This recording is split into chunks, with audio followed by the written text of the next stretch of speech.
Hello, I'm Jim Torresen and welcome to this tutorial on intelligent system research, AI ethical challenges and opportunities at the International Joint Conference on Neural Networks 2021.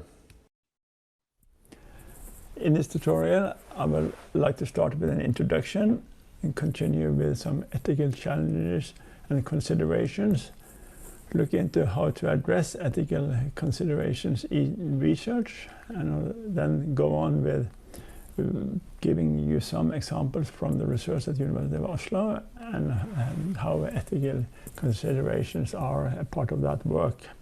And finally close with some future opportunities in ethics-related research. I'm a faculty at the University of Oslo in Norway at the Department of Informatics. Here we see our department building, and I'm the group leader for Robotics and Intelligent Systems. There are also a number of other research groups at our department that do AI, machine learning research within techniques for analyzing biological data, images, text, and more.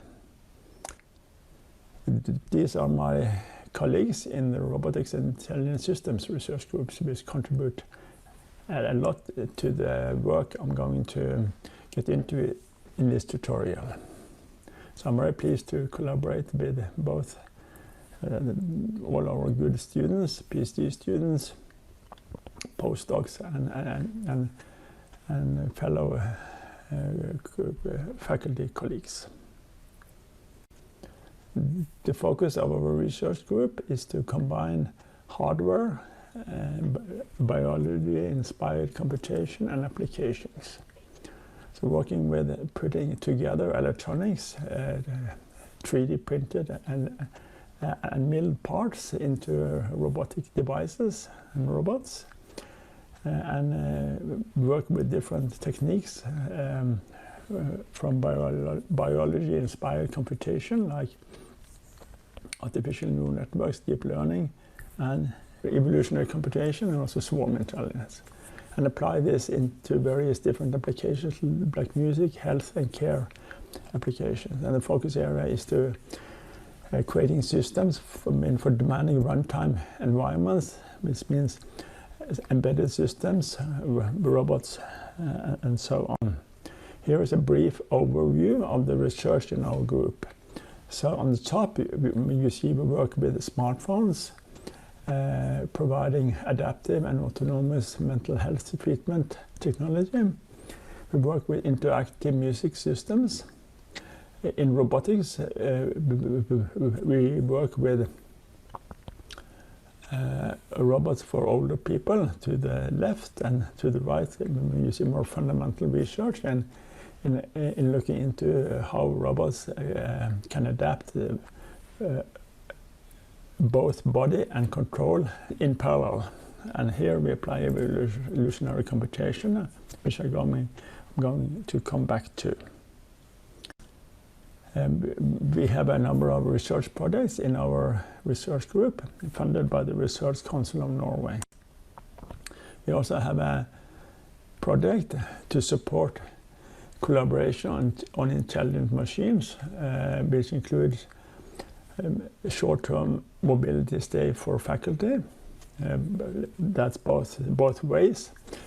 It is about collaboration in research, but also collaboration in curriculum development and teaching material development. This covers also exchange of students, PhD and master level, and we contribute on various other international activities like organizing workshops, conferences, and so on. And I will be pleased to also establish new collaborations as part of this project, so don't hesitate to get in touch with us. We are also a member of a Center of Excellence called WITMO, which is an interdisciplinary collaboration between people from musicology, psychology, computer science, and robotics, coming together to study how humans behave with regards to perception, cognition, and acting, with a special focus on how rhythm is a part of it. This is helpful for learning more about human behavior and how the uncovered mechanisms can lead to improving robot behavior. The center is organized into 4 different clusters, looking into interaction and pleasure, and understand how rhythm impacts us in our movements and so on. It's also connected to music and what basic features of music and rhythm influence our experience of music. People from psychology look into structure and cognition, how the brain is doing prediction is one of the focus areas, and which is in my interest, investigate aspects of rhythm and motion through robotics and technology. That was the introduction of my background and our research focus at the University of Oslo. And now it's time to move into the real content of this tutorial, which is about ethical challenges and considerations. So I think it's good then to start with asking why do we want or need robots and automation in our society? So I think the most immediate we can think about is how and in what way this can reduce both mental and physical effort, and how we can more easily do things if supported by the technology. And that also means that we have to do less manual routine work. And also having technology that can help us out, especially if we are able to do all tasks ourselves. Robots and automation make us more independent of other people, and it can also contribute to better health and longer life. However, there is also this other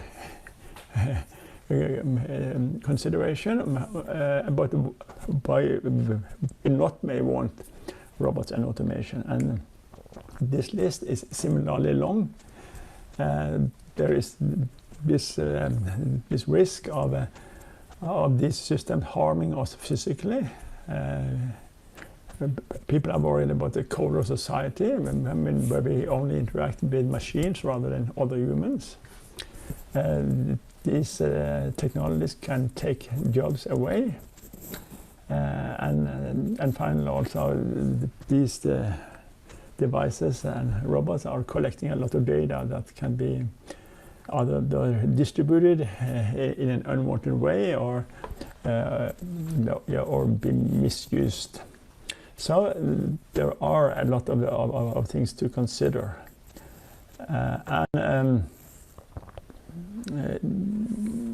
if we use movies as a kind of reference, we see that from the early beginning of movie making, there has been a big interest among science fiction authors and filmmakers to demonstrate how technology can develop and develop in the wrong way and conquer humans and create some super intelligent technology.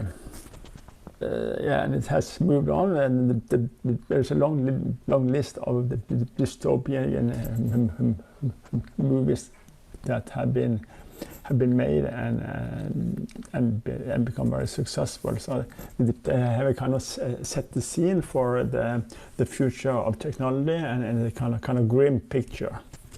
So, however, more recently, also people from business and science have expressed warning about how robots and artificial intelligence can be a threat to our society, including Stephen Hawking and Elon Musk and Bill Gates having in various settings express their concern about the coming development of more intelligent systems. So that increases the intention in the society to actually, also among researchers, to address these potential challenges. I've been pleased to look into ethical countermeasures, which is published in the paper here, where I see that designers and users need to be aware of possible ethical challenges in different ways. And one is avoiding misuse and allowing for human inspection of the functionality. And here comes the explainable algorithms and trustworthy algorithms.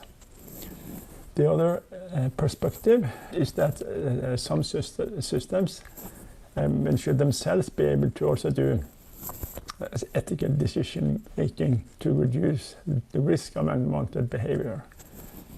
And that latter perspective is a little bit challenging, because how do you put ethics into a machine? Because even humans don't agree in what is the ethical best decisions in any time. However, there are opinions on it, and one perspective is that that we have to, at some point, decide when a human is to be contacted, or the machine should just stop, because it is too uncertain about what will be the impact of its planned decisions. Regarding that point of ethics in machines, there has been some studies and work done on ethics of algorithms. And Mittelstadt and colleagues have published one paper about it, where they argue that more and more often as algorithms are getting increased impact on decision making in different ways in our society. And each of these impact the individual functions, but also together impact the interaction between a number of different actors. So they said that gaps between the design and operation of algorithms and our understanding of their ethical implications can have severe consequences, as affecting individuals as well as groups and whole societies. So especially that interaction part is something we should be aware of and address. Automated programming is a kind of underlying goal and topic within evolutionary computation. And as expressed by O'Neill and Spector, it's a stated objective of the field of genetic programming to, through a high-level statement of the program's desired behavior, be able to automatically generate a computer program. And it's a kind of nice goal, and it's a kind of, in many ways it's great if we are able to get there someday. However, we also risk that high-level statement it doesn't cover all the underlying effects that may have on various functions. So it can be hard to know how this automatically generated program can act in different situations. There's one example is the often shown trolley problem, which is a thought experiment. It's in ethics modeling of ethical dilemmas, where we have this trolley coming, and if the person standing with the lever don't do anything, it will just go straight ahead and kill 5 people. So the question is, when should the operator there turn the lever over so the trolley would return to the side track and only kill one person? So how active should a program be? Who should automate this function, and how can you make sure that automatically generated program are taking the right decision? And it's a open question, what is the right decision? So let's move on over to look at some ethical risks of developing AI systems. But there are rather broad risks that move in different directions. And however, a number of them are related to jobs. People worry about becoming unemployed because of automation. On one hand, it would be nice to get more free time, but there is also a limit there. So people can get bored and have too much free time. If you think about technology, if machines take over everything, there is not a need anymore for training humans in doing these different tasks. So, and then it's a risk if the technology at some time is failing or something like that, that we lose that ability to actually do what humans did in the past. Another technical challenge is, yes, and risk is that these intelligent machines can be used for destructive and mortal tasks. And to me, that is among the biggest risks currently that we need to be cautious about. Meanwhile, the third technology risk, I think most and many researchers think is a little bit more into the far future, that these intelligent machines would by themselves collaborate and lead to extinction of mankind. So you can find more about these risks and discussion of them in the paper I have published. So just to kind of sum this up, there's an example in the book by Bellosh and Allen. They have a scenario in the future about how autonomous interaction of intelligent systems can lead to really disastrous effects in a society. I was mentioning it a few slides ago that having these intelligence programs contributing to different tasks in the society can by itself be very effective and contribute to very good decision making by itself, but they will more and more also be interacting with other intelligent systems. And as illustrated here, you may automate more or less fully financial operations, energy production planning, the manufacturing, and there's energy production and also scheduling of transportation. And of course, it depends on how these systems are set up to operate, of course. But like if you put too much impact on the economy, it's easy to think that you may overload in energy production or manufacturing, and you can have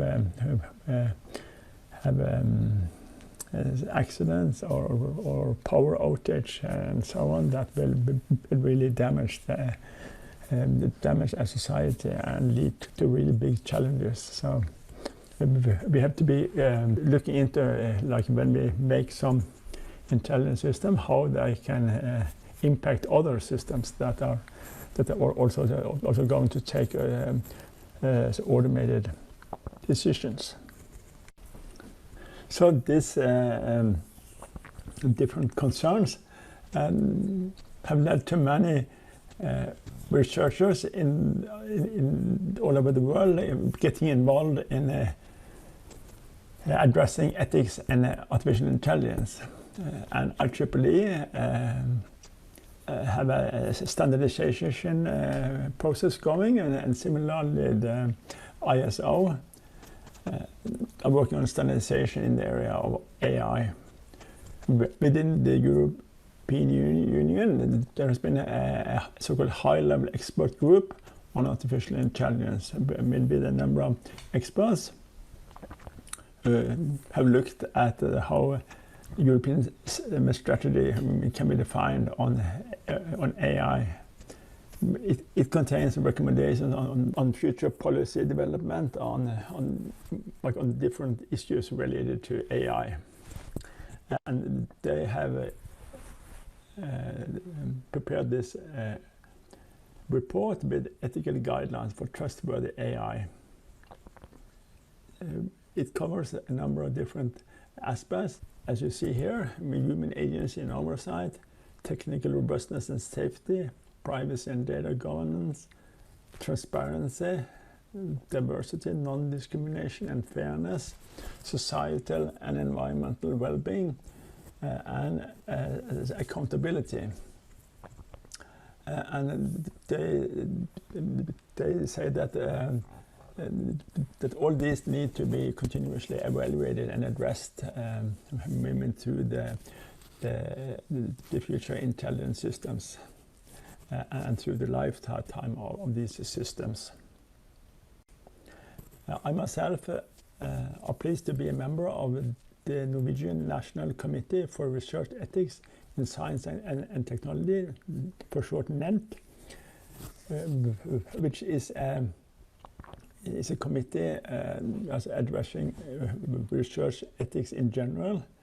However, we have also had an interdisciplinary AI working group that has prepared a report where we identify and describe the most pressing research ethics considerations within this AI research today. And the goal of this work has been to increase awareness and provide some guidance and discussion of these issues. The background is that we see that artificial intelligence are affecting many areas of society, and also a number of people have expressed concern about the current development, and there are some uncertainty associated with the consequences for people and society, and that makes it also important for researchers to reflect on these different consequences. So this report that we have released is building on input from relevant academic institutions that are and from the groups at these institutions that are involved in artificial intelligence research. That's has been institutions inside Norway, but we have also reviewed international and national reports and guidelines and take that into our report. So this report is divided into three kind of themes and topics. But the first topic is that we see that these intelligent systems can replace and extend human intelligent action and decision making. And second, there are a number of applications connected to the development of artificial intelligence. And finally, also the need for data is large, and there are a number of considerations to make with regards to big data. And yeah, as you see, I mean, there are a number of considerations to each of them, and I will now go briefly through them. So starting by the first characteristic, that the intelligence systems potentially can replace and extend human intelligent action. When we see that it's important that the systems are structured like in a way that safeguards individuals' human dignity, self-determination, and democratic rights. And here are some examples from our Twitter accounts, to a large extent manually controlled, but also to some extent automatically can generate messages that can impact how people are voting in a referendum and elections. And second, it's important to locate responsibility, and the more adaptive, autonomous, and complex a system becomes, the harder it can be to control it, and also to inspect it, and then harder to also to locate who is responsible if an accident happens. And regarding inspectability, knowing the source of the data that has been used, and also understanding about how the system is making a decision, it's quite important.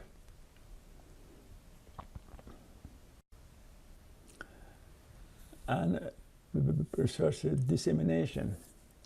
It is challenging today to have a balanced discussion of risks and opportunity with regards to AI, because you have got the kind of extremes that some people focus on the general AI and really big rapid changes that may happen, while researchers are probably more realistic and they see that there are completely other issues like privacy and so on that is more important to discuss and handle than what is often popular in media to talk about, or that movies are indicating are the most pressing ethical issues. So it is important that researchers are contributing to a moderated public discussion on both opportunities and risks. The second category of considerations concerns the large number of application areas of AI.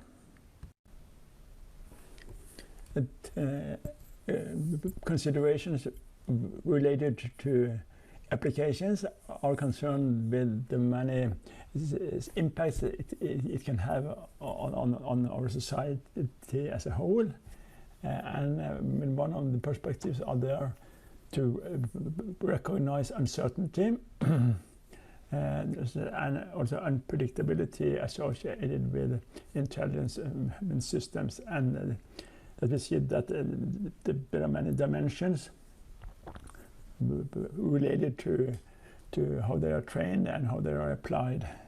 Just one example is the smartphone today, that especially children use a lot, and it's hard to know and foresee how that would impact these people as they grow older. And another consideration is to ensure a broad involvement and have a discussion about what we want to use the intelligence system for, and risks and opportunities related to that. And one example is robots for older people.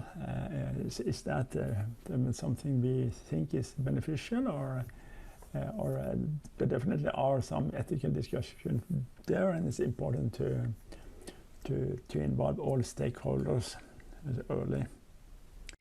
The third category is that intelligent systems needs and also generates a lot of data. And here are three different considerations. The first is the importance of safeguarding the privacy and consideration of individuals. So, and of course, there is a contradiction between the desire for needing a lot of data for the machine learning and the training and optimization on one hand, and on the other hand, data minimization for privacy on the other hand. So there's an ongoing discussion how to address both these challenges at the same time. Another consideration is to assure the quality of the data, and because it is not given that a lot of data represent good data, and the data can in various ways be impacted and regarding relevance and truthfulness and so on. Yeah, and the last consideration is about fairness in the access to data and methods. And we should make sure that both the methods and data sources are open and widely available. And here are some logos of companies where that it is to a large extent not the case. So that's a kind of challenge also in today's development of intelligent systems. That there are some companies that have gone rather big that sits on a lot of data, and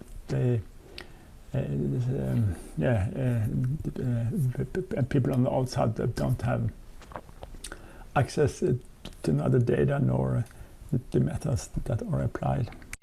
So we think such a report as we have released is important. It contains these 9 considerations I've been going through now, where we address the aspects of being knowledgeable about the responsibility that is there, as in how the intelligent systems are extending human intelligent judgment and action, and how that can impact in various ways. And like in second, there are many applications that are being developed that will impact the society as a whole, and finally also all these consideration related to all the data that is needed and is generated. So we hope that this report would contribute to reflection, guidance, and discussion within the research community, and I can recommend you having a look at the released report. This is now soon also available in English.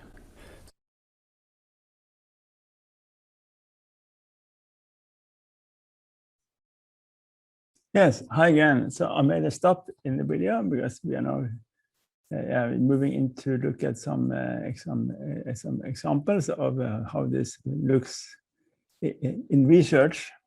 So, but I thought it would be good now to do some live session here. With if you have any questions or comments to what you have seen now.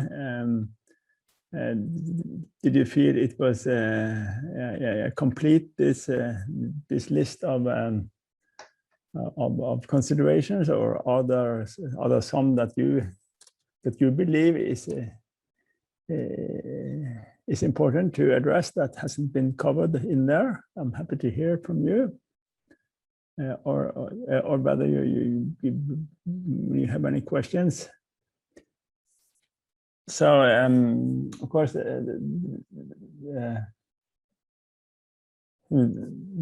it spans out in many different directions. So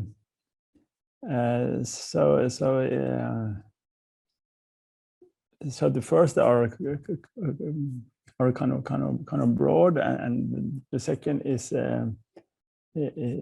looking at the different application areas. There are so many application areas these days that and the impact and the ethical consideration are somewhat vary between these ones. However, of course, there are some common ones that often comes back, like privacy. And this is a key challenge that on one hand we would like to protect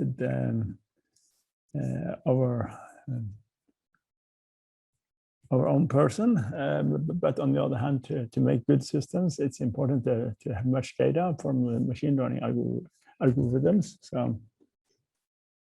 So it's a trade-off between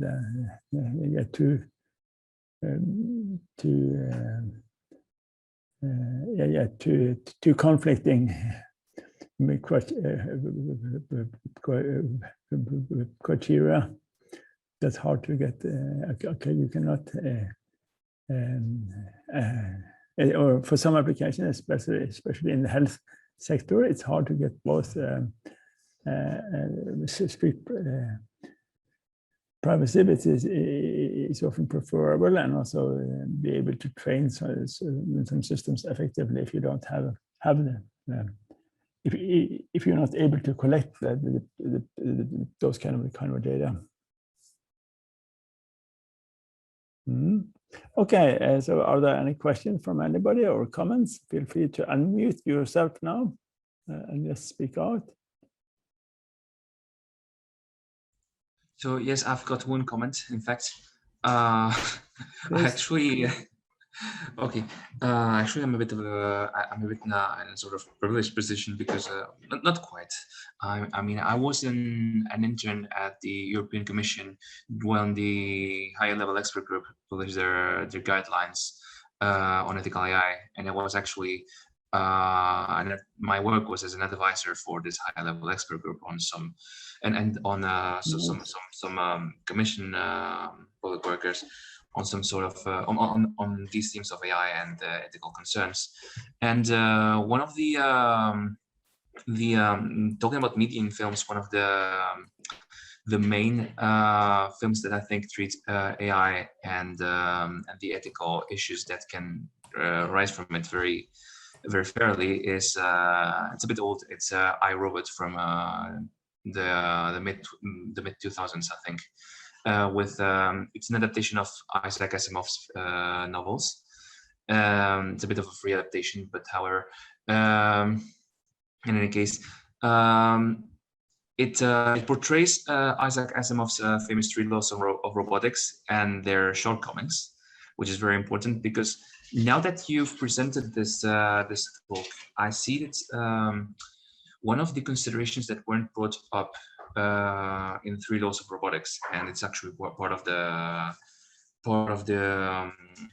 the scenario of the film, is that they don't bring up human self-determination, and there's just notion of avoiding harm to humans, and that makes me think of something. Nowadays we think about human self-determination a lot, and perhaps not that the civilization, the hypothetical future civilization in iRobot didn't think about it. So perhaps nowadays there are some aspects that should be priority, but we don't know them, and we will not realize them until we find the ethical problems, and it's a bit too late. So perhaps we should think about where our priorities are for human well-being and for human dignity very well before we start to produce guidelines and to give advice, because we may be overlooking some things. True, Antonio. So thank you for your comments. So after what I understand, you're concerned about the extinction of humankind, let's say, like similar to the iRobot, that the robots get too much in control. Is that right? Or when you thought about human self-determination? Not quite. Actually, the scenario of iRobot is not human extinction, that's more Terminator, which is something that I think is not really that likely, at least as Terminator puts it. But what happens in iRobot is that an AI, which is in charge of some household robots, decides to interpret the three laws of robotics in a more efficient way, and decides that in order to avoid humans harming themselves, what it should do is to put all humans in a sort of prison. So their own prison, so that they don't harm each other, and so that they don't harm themselves. And that is the kind of thinking that could actually arise from an AI trying to optimize its goal. That's why I say there was no concern about human self-determination in the three laws of robotics, because otherwise that situation wouldn't have happened. So my concern is about whether there is something that we take for granted in human behavior and in human well-being that we have overlooked when we were determining guidelines for ethical AI. Just like in iRobot, they overlooked self-determination. No,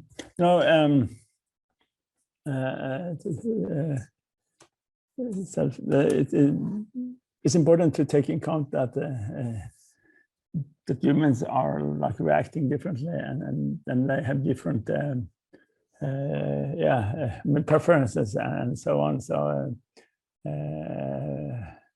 yeah, and also, so I should say, as you say, internationally, there are different attitude towards robots, but somehow, I mean, today we have seen a very slow exploitation of service robots. This is kind of what we talk about here. So I think currently, as it looks for now, I mean, we have got vacuum cleaning robots and lawn moving robots outside houses, but there doesn't seem to be any threat to humans. So I'm not. I should say I'm not too worried so far, and I think in service robotics, I mean, we will talk about gradually more complex robots. So at some time in the future, they may be independent and self-determined and so on. But yeah, I think I mean, currently we are just talking about very simple service robot tasks that are addressed by the current service robots. So, but of course, like in the longer perspective, it's important to take into account also side effects that doesn't seem to be relevant in the beginning. So thank you. Any other questions? Any other questions or comments? Yes, if not, I will start the video again, and then I'm happy to have more questions and comments. Yeah, okay.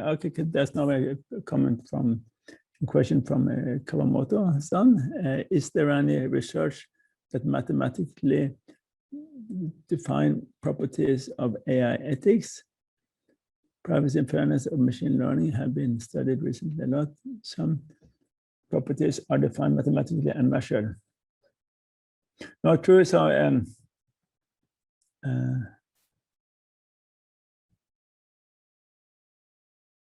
are some researchers that are addressing theoretical properties of machine learning networks and so on, to try to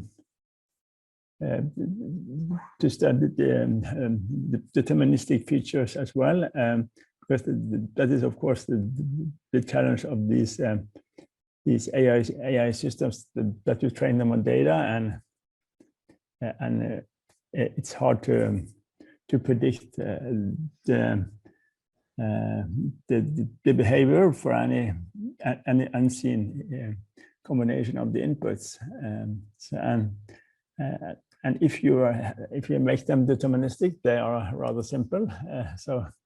Meanwhile, you can get better performance if you allow more data and more complex networks. So, but would you like to unmute yourself and also provide your own opinion, Kawamoto, on your question? Because to achieve AIS, we need to achieve specific technology, right? So, and maybe we need to confirm whether it works properly or not. So then maybe, yeah, I wonder if the properties of each AIS need to be rigorously defined somehow. Mm-hmm. And also, actually, the guideline is only abstract level, so we need concrete technique that achieve guidelines of AIS. And this is just what I thought. No, but it's an important important perspective, and this this term explainable AI is currently very popular area of research, to make more so-called transparent and inspectable systems. I see. Yeah. So there are definitely interest and work going on in this area, but it is again a trade-off between the performance that you can obtain and to what extent those systems are more transparent and inspectable. So, but there is definitely I haven't worked a lot in those on that research myself, but of course I have had some students who work on more explainable AI systems, and of course then you have to work on other models than deep learning, like decision trees and so on. So, good. Okay, I will go back to the video now and play and continue playing it. But please feel free to continue to think about and send questions and comments.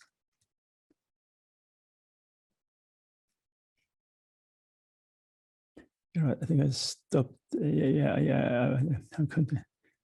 The sharing is ongoing here, so I think you can just start the video. If you're having a look at the released report, this is now soon also available in English. So after getting insight into these different ethical considerations, it is time to look at how this impacts our own research. And to do so, I would like to tell you about a few of our own research projects. And the first one is called INTROMAT, and with the title Introducing Personalized Treatment of Mental Health Problems Using Adaptive Technology. So in mental health, we have a product called INTROMAT, where the idea is to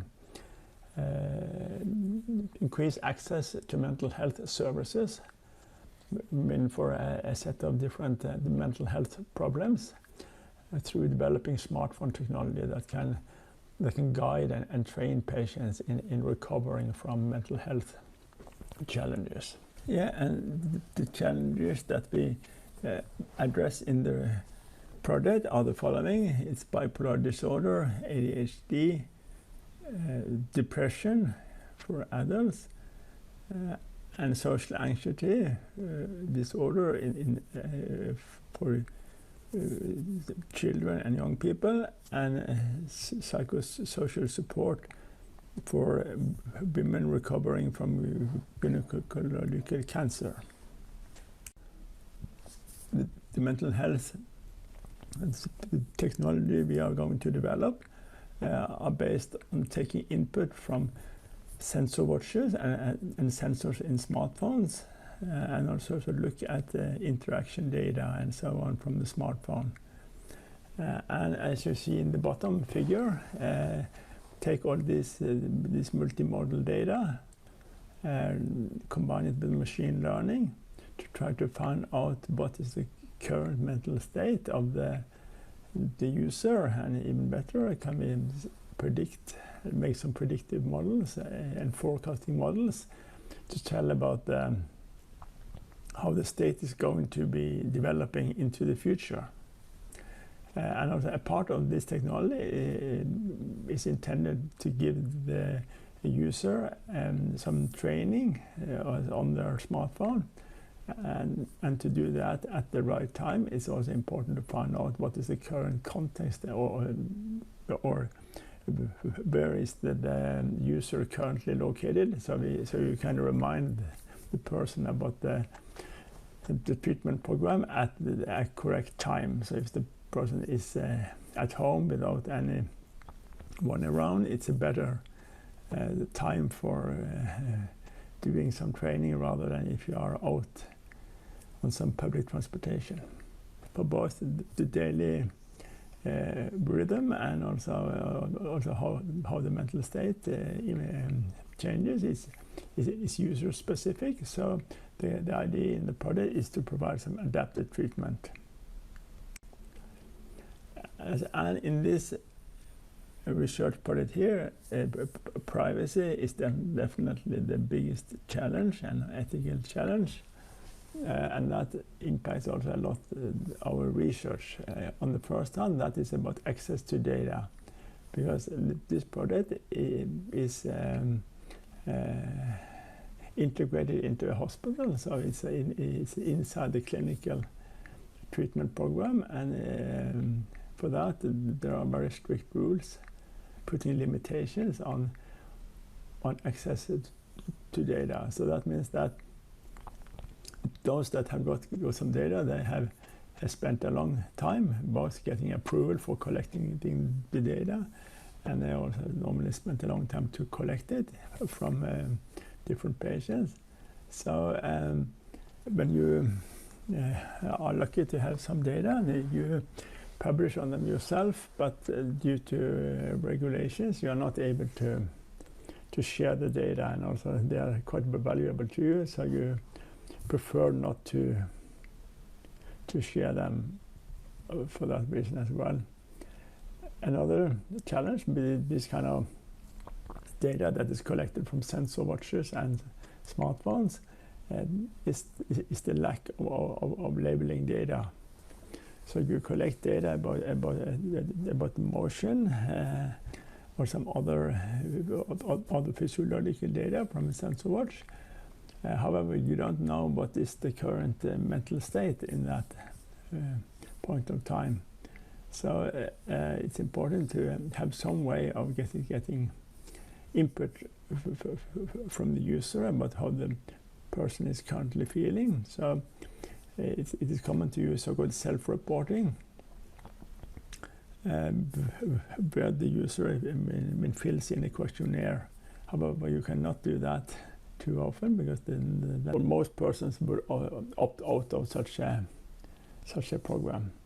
So so it's a challenge with data in general that I connect to important privacy rules, but on the other hand, it also limits the progress in the research because it's hard to get data, and also it's a challenge to keep getting them labeled with some assessment of the current mental state. When you have got data that doesn't directly say something about the mental state. There are quite a number of different sensors that can be applied in such work. So in the beginning of the project, we made a survey and looked into what different researchers have applied to do mental state classification and prediction. And we made a taxonomy where we saw that people, they work with association. That means linking variables or specific like heart rate or skin conductance and so on to certain mental states. And most of the work were on detecting a certain mental state, and few works were also on forecasting. There were short-term and long-term studies, and also a lot of different data that was applied. To the right here are just a few examples that it's possible to detect anxiety states using analysis of self-reported anxiety level. So analyzing colors in images, you can say something about the degree of depression. So to sum it up, we see that different kind of and combination of sensors have been applied to monitor mental states, such as stress, anxiety, depression, and so on.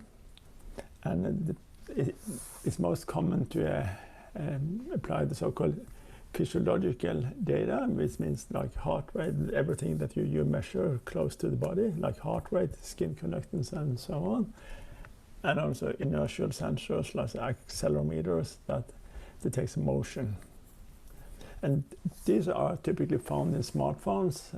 There are also other data can be relevant, like a screen state, so-called interaction data, how many messages do you send, when do you send them, and so on. Analyzing social media is another kind of data, analyzing tweets, Instagram, upload photos, and so on. However, as I mentioned also before, data labeling is a challenge here, and also difference between users, and also within a single user, the data varies and drift over time. We have worked quite a lot in the project with bipolar disorder, where the focus is to be able to predict the future mood swings, because if you have bipolar disorder, we have got quite extreme variation in your mood, from the upper manic mood, where everything is, you have a lot of energy, down to the bottom valleys where you are depressed. To do that, it's interesting to use so-called actigraph watch, which is a sensor that collects the amount of motion that you do, not the direction or anything, just the amount of motion. And we have been happy to also share a data set that we used in our studies here of both a condition group and control group.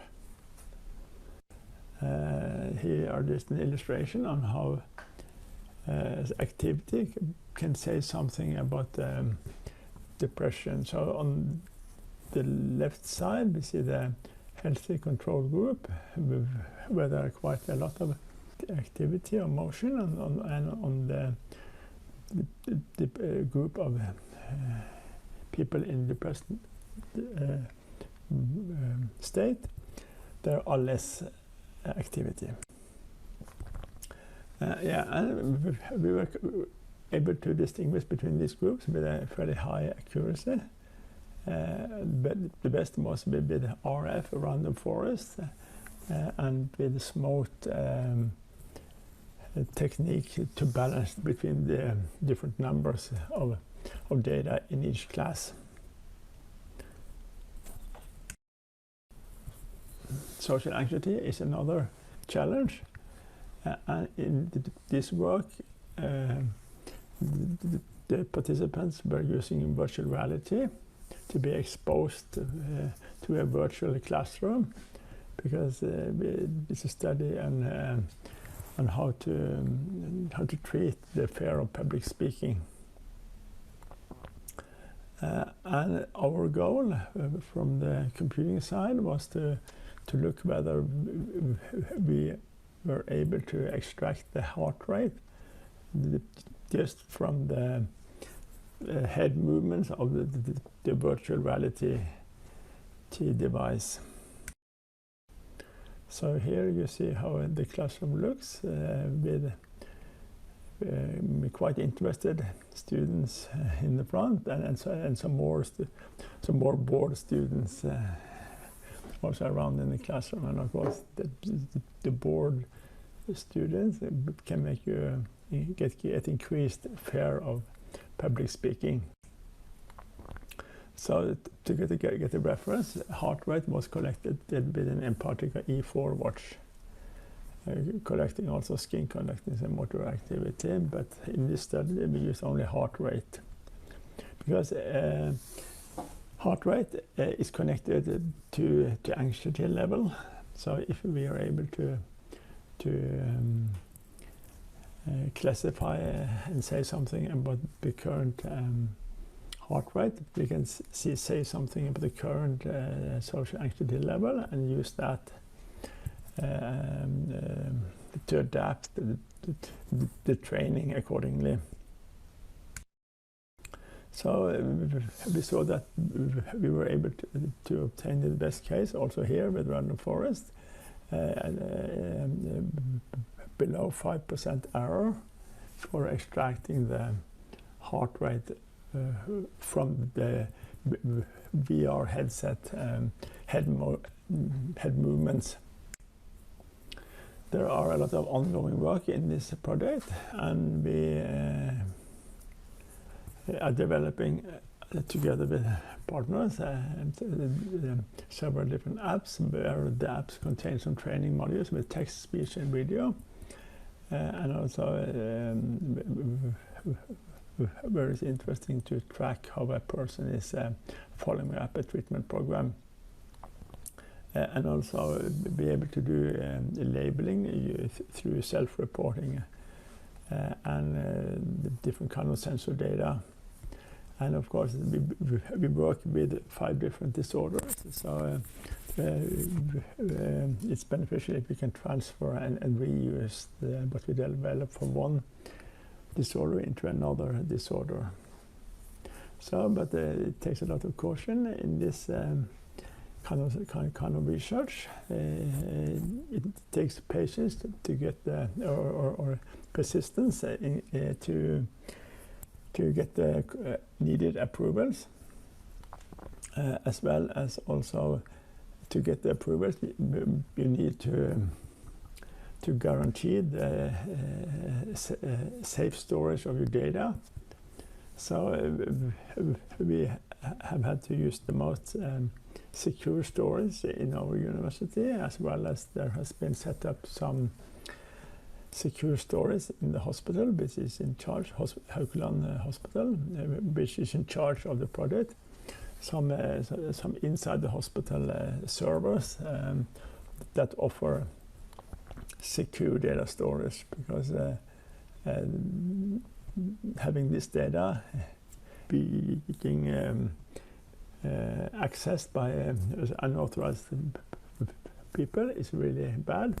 So, this is also quite a limitation in this work, that we needed to store it in a very secure way.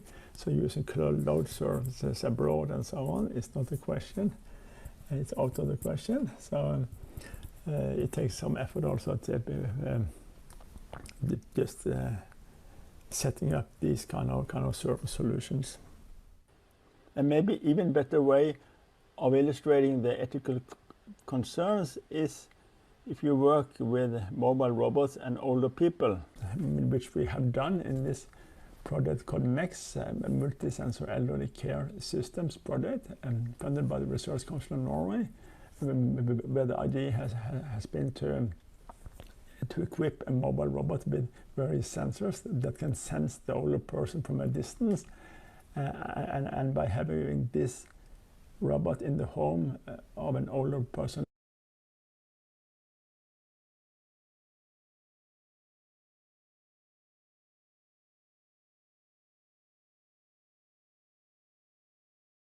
living by themselves.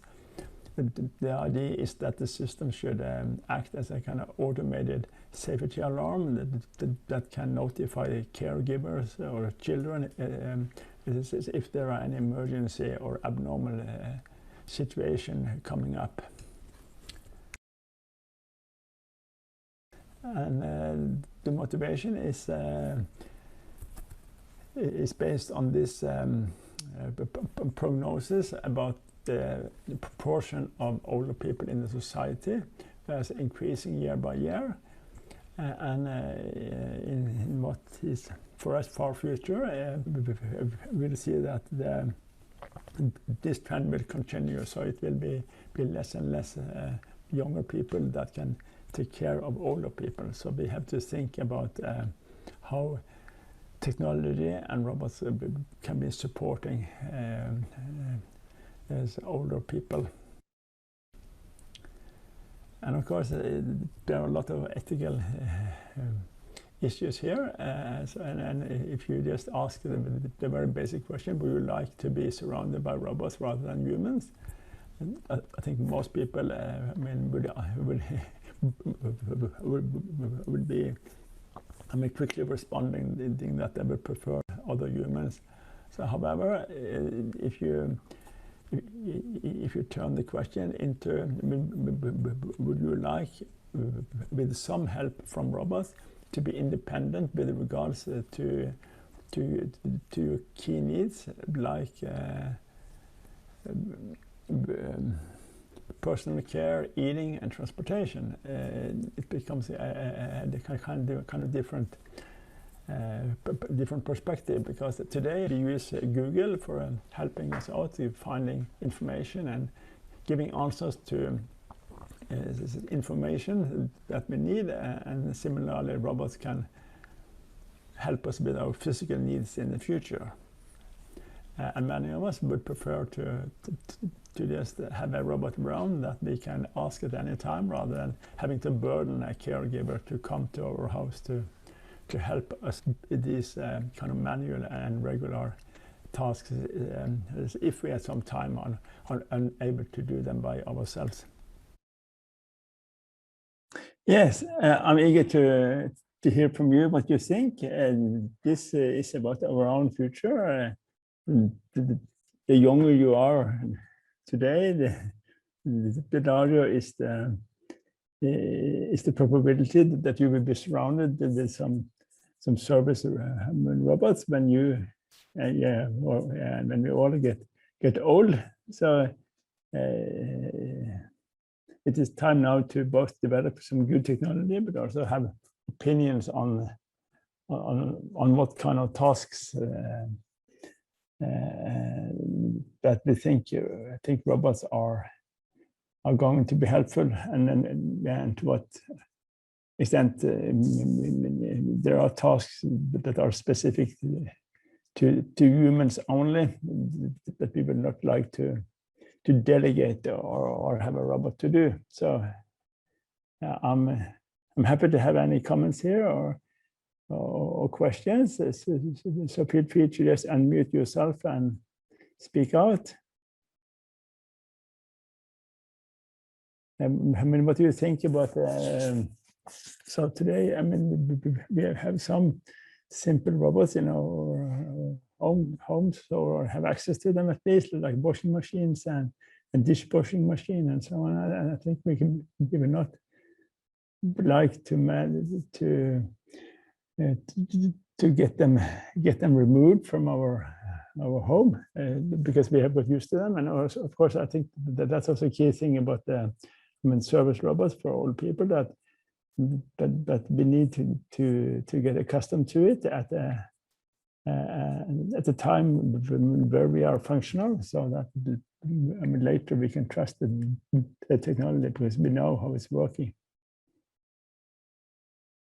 So any comments or questions on this issue here? I know that you maybe not work with robots yourself, but however, a robot is a kind of complex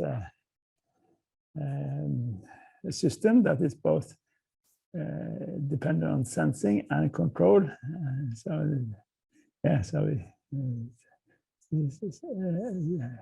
Any kind of AI system, to some extent, also are needed by a service robot.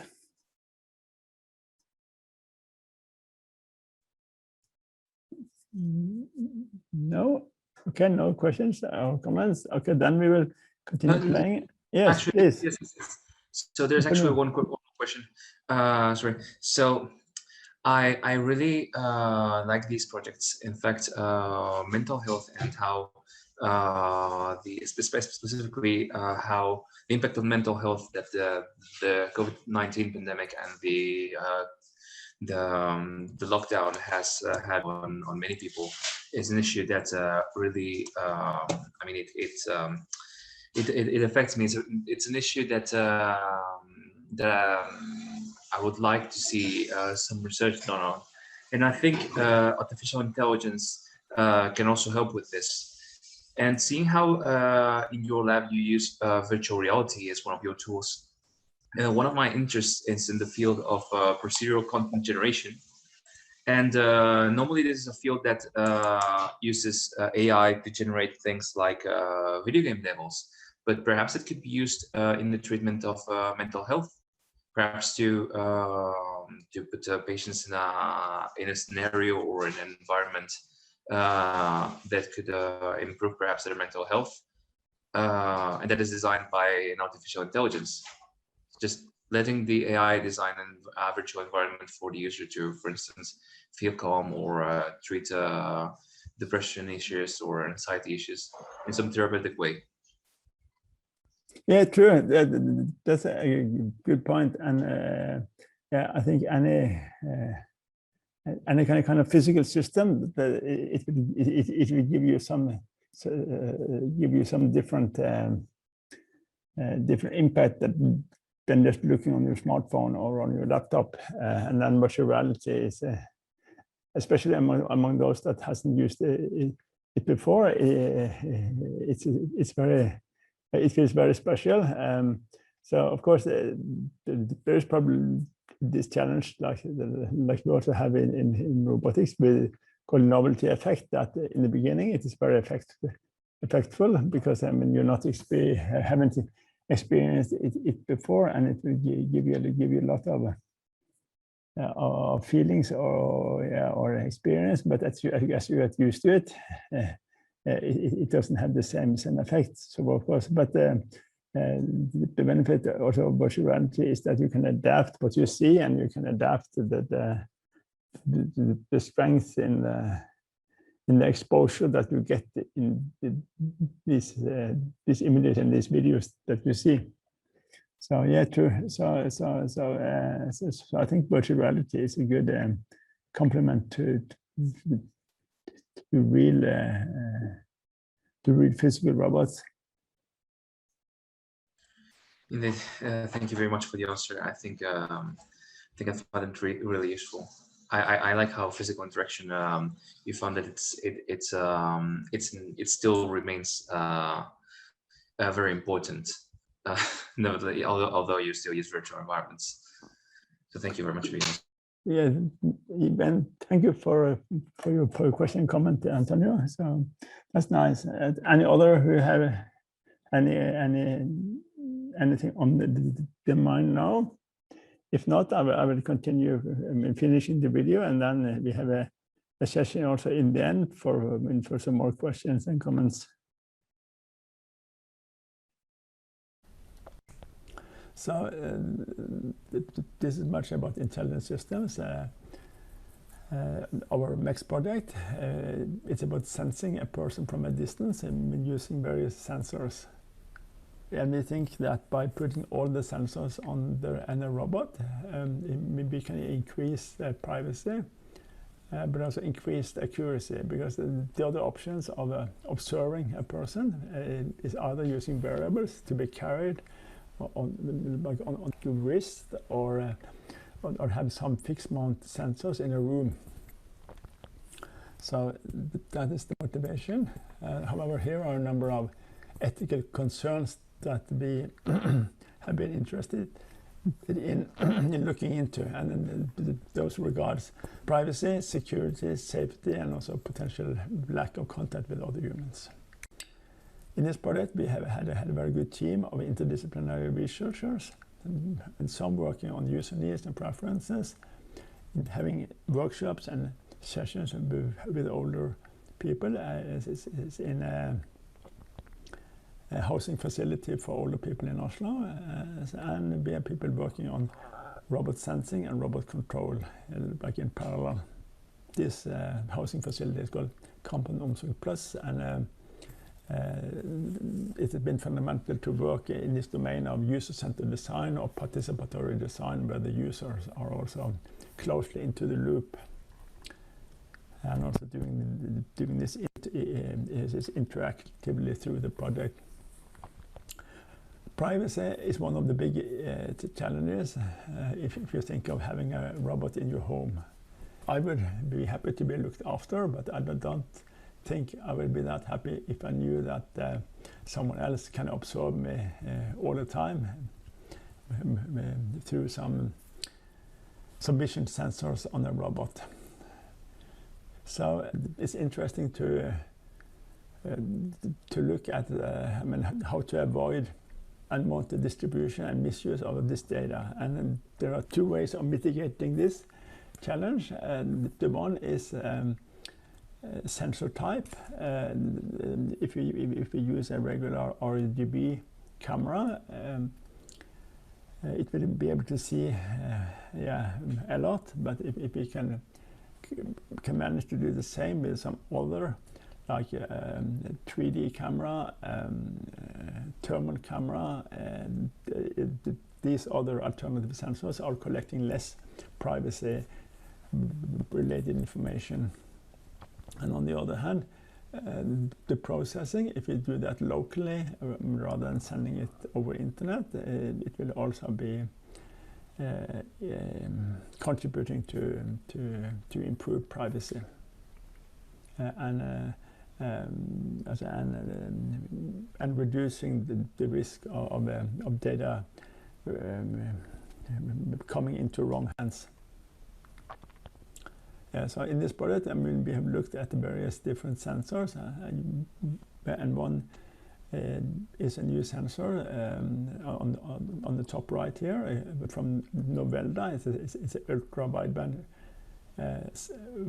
radar sensor called see-through that can observe also small motions from a distance. Thermal camera is another option where, as you see, it's possible to do skeleton extraction, but without having a clear picture of the face. So you see less of the, it's harder to see who is in this picture. Here we see an ultra-wideband radar sensor in operation, and postdoc Sia is entering the neighboring room of the sensor, and we see that the sensor is able to detect his movement in that neighboring room. So that means that we may use this sensor for observing whether a person in a room that the robot is not able to enter, like in the bathroom, is having motion in there, or whether the person is static.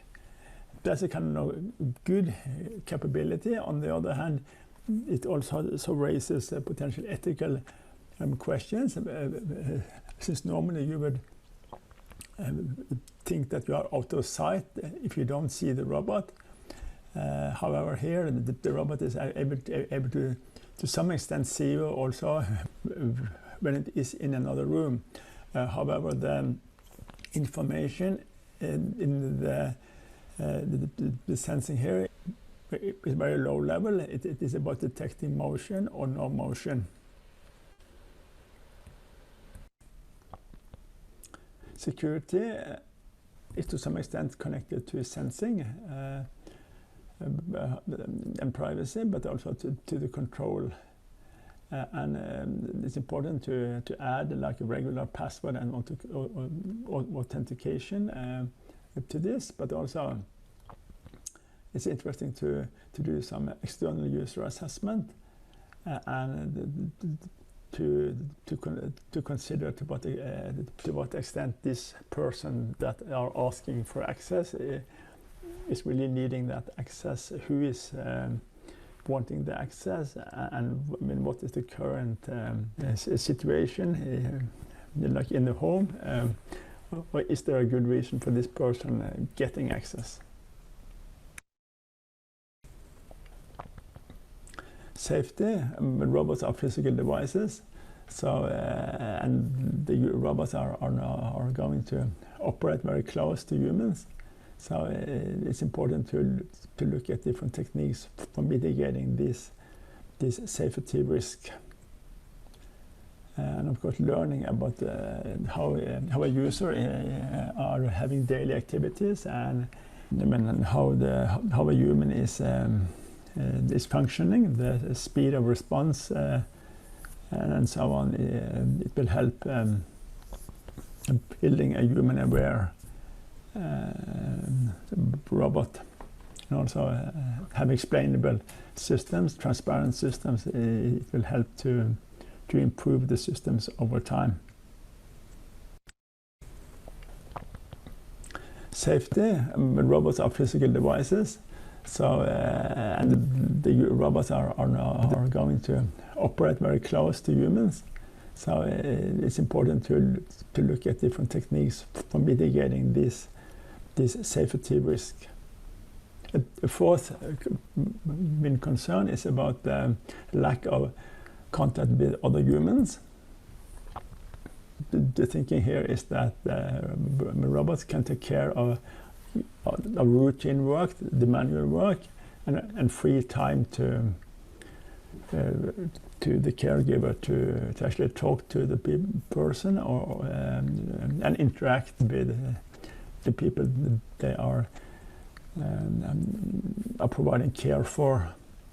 And to a large extent, I think it is politicians and society that should decide on the staffing and budget and so on, and for the future.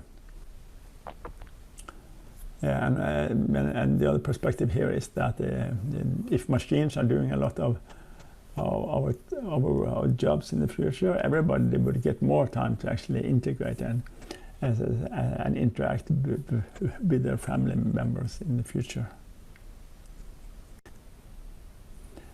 And having interdisciplinary collaboration is important in this domain, and we are now in the process of starting a new project named Vulnerability in Robotic Society, where we are going to develop knowledge and technology and propose how technology can be designed, and also how the regulatory measures we can reduce vulnerability with regards to robotics. This is a collaboration with the Faculty of Law at our university, and we're going to focus on what I just mentioned: privacy, security, safety, and particularly in the healthcare context. We are this year also starting another Research Council of Norway project called Predictive and Intuitive Robot Companion, where we are going to work with psychology-inspired computing and human models about how we forecast future events and also respond dynamically. The latter regards that most of our activities that we do, like speech speaking, walking, and so on are done intuitively without doing any thinking. Thinking fast, as it's called here. Meanwhile, for some tasks, we have to do things more slower and do more reasoning, what's called thinking slow. So the idea is to bring this idea about thinking fast and slow and having human abilities to forecast future events into robot assistants that can contribute to physical rehabilitation and home care support of older people. Yeah, and I should also say something about the opportunities in ethics-related research. Hopefully you have seen it already, but just to sum it up here, with regards to privacy, an interesting area is to work with different sensors and compare different sensors and how they perform and compromise with improved privacy. Also working on algorithms that can work locally or provide edge computing can contribute to increased privacy. Security-wise, understanding and analyzing more about external users can be important. Regarding safety, it's important that a machine is able to be aware of its specific user and the behavior patterns of a user, and also working with more explainable and transparent systems, so that the system is able to correct for unwanted or harming behavior. It's important. And finally, the potential lack of contact with other humans. It's a compromise between the preference of an interest of being independent, but also like this is to some extent also about the public interaction and discussion going on. But it's important to also raise awareness among the society and politicians that they will also have a big impact in how this technology is being used. So there are a number of opportunities here for future research. Yes, so I should say thanks a lot to the Research Council of Norway, which has been funding our research through these different projects: MEX, INTROMAT, COINMAC, Virus, and Rhythmo Center. That concludes my tutorial, and I would like to close with saying and arguing that we should focus at least as much on improved quality of life as reducing the cost by the technology being developed. Thank you for your attention, and don't hesitate to make contact with me. Thank you. Yes, that was the tutorial video. So now we have some minutes, and we don't have to keep on for our assigned 2 hours. But like, if you have questions or comments now, I'm happy to take them. I hope some parts, at least, of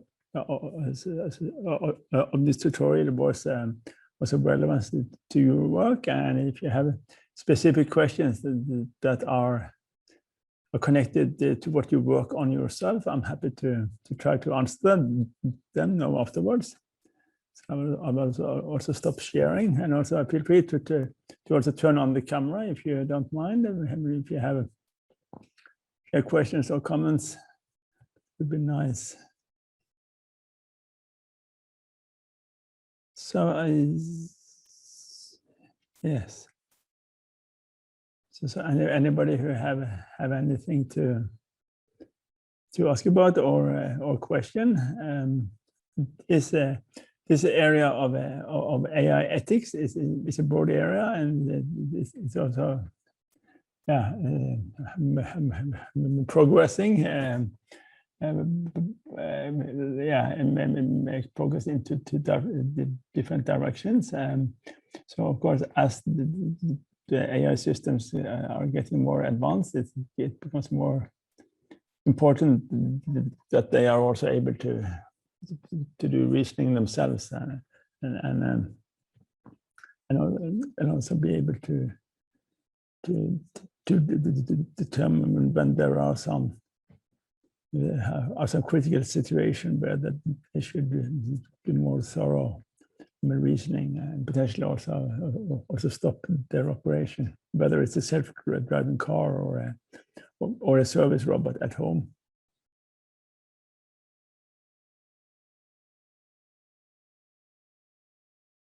Okay, so anyone who would like to have a last? Yes, please, Antonio.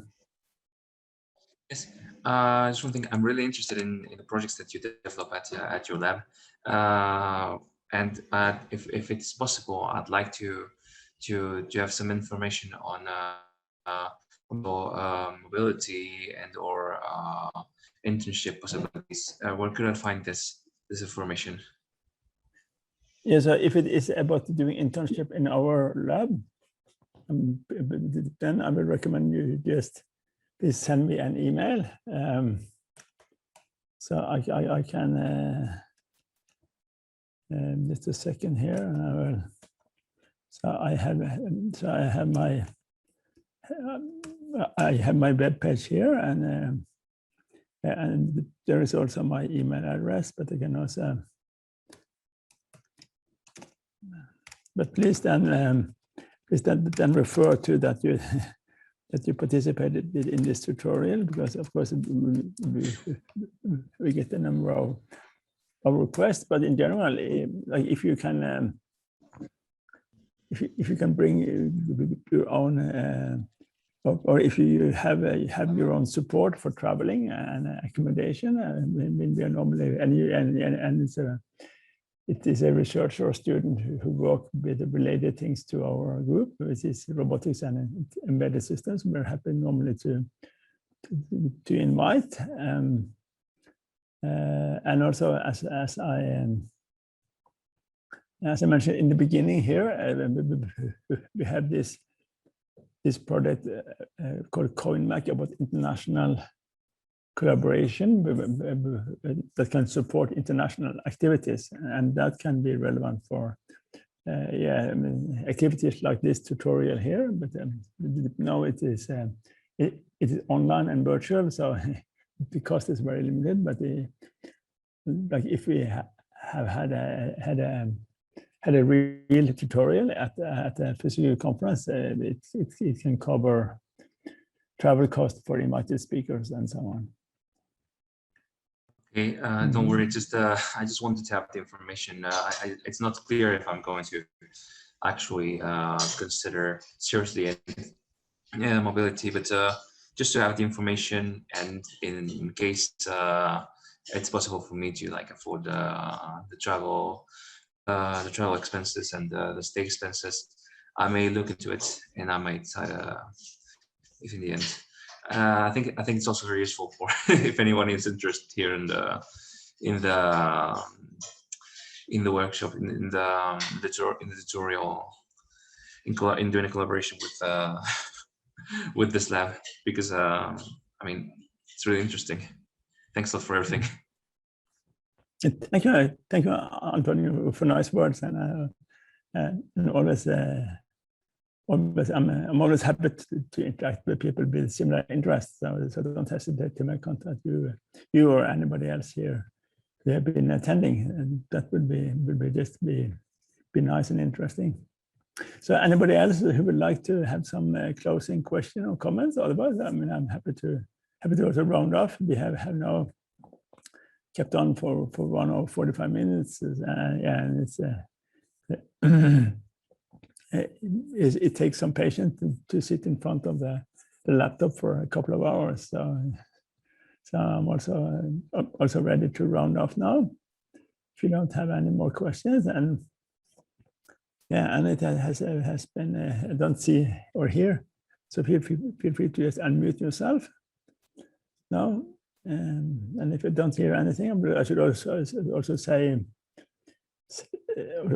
thank you to you, Ubaid, for supporting this session here in a good way. I'm happy that everything worked. It worked nicely, and also happy to have you participating all. So I wish you the very best for your ongoing and future research, and also don't hesitate to make contact if you think there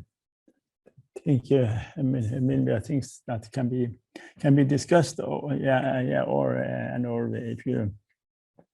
if you would like to consider doing exchange or some international activity at some conference or other venues. Great. Okay, but then one more message in the end.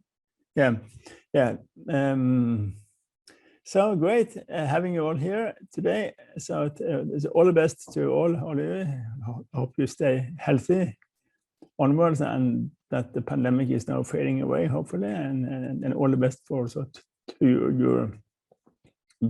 your research, and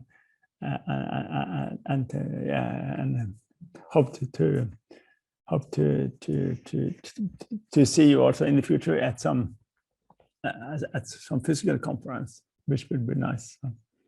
So okay, and then close for today, and wish you all the best. So bye-bye for now. Thank you. Bye.